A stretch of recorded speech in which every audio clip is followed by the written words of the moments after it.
Olá, boa tarde. Eu me chamo Maria, eu trabalho com surdos desde 1998, 99. E trabalhar com surdos é a minha primeira experiência. Quando fui convidada a trabalhar na escola Padre Paulo Humana, eu não sabia nem o ano. Então, quando eu cheguei ali, que eu vi as crianças, com as mãozinhas, fiquei um pouquinho preocupada. Porém, a gestora ela me deu a oportunidade de passar por várias salas para eu ser auxiliar das professoras titulares. E ali eu me encantei com a área da surdez. Tanto é que eu saí da surdez há pouco tempo. Saí porque hoje eu estou no Instituto Isadora Tupinambá, que é de autismo, mas eu sempre trabalhei com surdos. E dessa minha primeira experiência, ela foi maravilhosa quando eu tive minha primeira turma no Paulo Humana, eu professora já de surdos, então com surdos trabalhar o concreto é maravilhoso.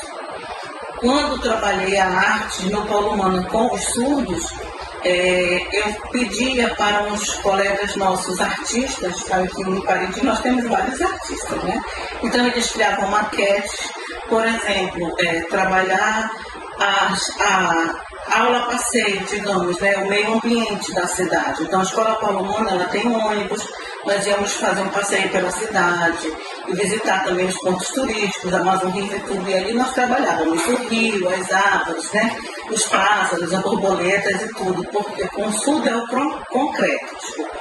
E aí quando eles chegavam, nós chegávamos, eles iam recontar a história, iam criar um texto, e aí nós trabalhávamos as palavras, por exemplo, passeio, árvore, nós íamos trabalhando com eles dessa forma, trabalhávamos o alfabeto móvel, mas naquele tempo não tinha a facilidade que tem hoje, que você digita, pesquisa e já tem ali. Não. Naquela época eu tirava cópia de, por exemplo, uns 4, 5 alfabetos e eu ia montando a palavra, Por exemplo, árvore.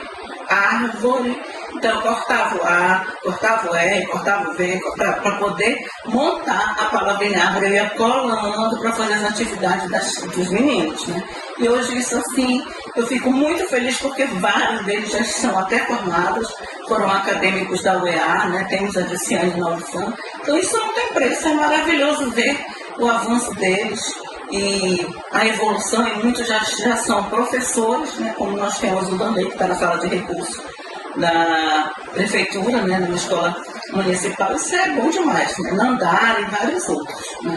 E quando trabalhávamos artes com eles, também era por meio de maquetes.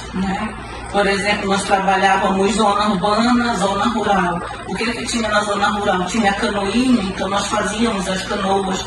Tínhamos naquele tempo já o nosso querido amigo amado, inesquecível Tarcísio Gonzaga. Então ele nos ajudava na construção das maquetes para que nós pudéssemos ensinar para eles, Carro, bicicleta também na zona urbana. Então é dessa forma, porque com o surdo nós trabalhamos o visual, porque o que falta na audição eles têm de sobra na visão. E trabalhar a surdez é maravilhoso. Boa tarde a todos, sou o Marlon, professor de Língua Brasileira de Sinais na Universidade do Estado do Amazonas.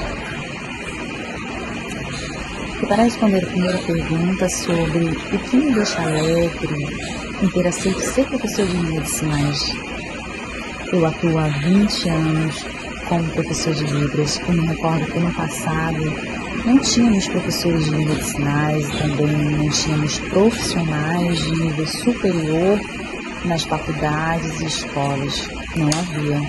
E pensando nisso, fiz a minha matrícula no curso de Letras Libras na UFAM em 2006, para ser exato, em 2006, e fiz a minha matrícula no curso de Letras Libras porque é reconhecido em todo o território brasileiro. Estudei durante 4 anos e consegui formar. E eu ficava imaginando a importância da língua de sinais e a valorização pelo MEC. Eu percebia entre amigos, em lugares, nas escolas, que faltava comunicação. Mas pensava que no futuro tudo isso iria melhorar. Iríamos ter professores de língua de sinais, intérpretes. Tudo que eu imaginava deu certo. Temos a lei da língua brasileira de sinais, temos a lei do tradutor e intérprete, E eu acreditei em tudo isso no passado, o que deu muito certo, o que me deixa nostálgico, em saber que temos, o que antes não tínhamos, atualmente temos professores de língua brasileira de sinais.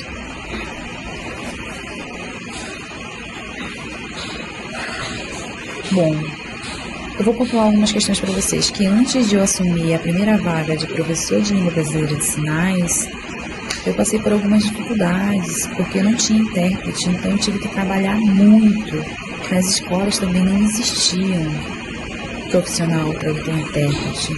Nós sofríamos calados, mas eu, como sou teimoso, eu lutei bastante, agradeço muito a Deus pela oportunidade de ser professor de língua brasileira de sinais. Mas assim, falta acessibilidade nos lugares públicos, nas escolas, nas faculdades. Em alguns lugares eu percebo que ainda existe a dificuldade, essa falta de comunicação, porque são anos. Então, nós precisamos sentir vontade de estudar, de ser persistente, o que hoje me alivia muito, porque eu consegui ser professor de língua brasileira de sinais. Como eu percebo a inclusão nas escolas, faculdades e espaços públicos?